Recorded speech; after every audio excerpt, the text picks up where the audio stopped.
တစ်ခွေမျက်နှာလေးနဲ့အချိန်ဆွဲခဲ့တာအပြိုဟိုင်းကြီးဖြစ်တော်မယ်အပြိုကြီးတကယ်တော့မလားပြောစမ်းပါချီရွယ်တဲ့မိချောင်းတွေတကယ်တော့မင်းနဲ့မပေါင်းရင်တော့အားချမခံလူမျိုးကြီးပဲလုပ်တော့မယ်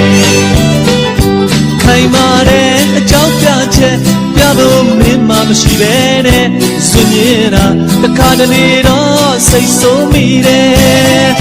မိမတော့အတတ်တွေနဲ့မထိတထိစသလိုမျိုးတော့နောက်မလုံးနဲ့ကွာအပြိုတို့ကြီးဖြစ်လိမ့်မယ်အပြိုကြီးတကယ်တော့မလားပြောစမ်းပါချီရွယ်တဲ့မိချောင်းတွေ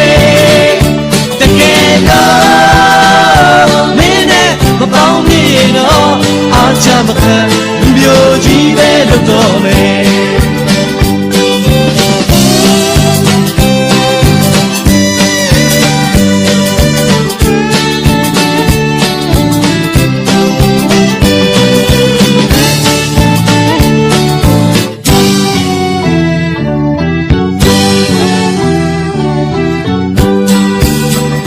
ရွှေမလုံကြီးချစ်ကြဖို့ပြောလိုက်ရတာအမောပဲတစ်ခါမကပါအချိန်ချင်းမို့အာညောင်းလာပြီ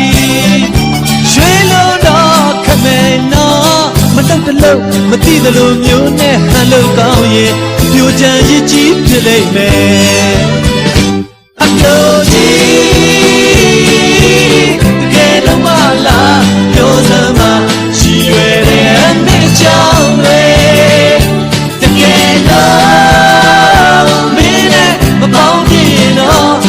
ချမခံလူမျိုးကြီးပဲလုပ်တော့မယ်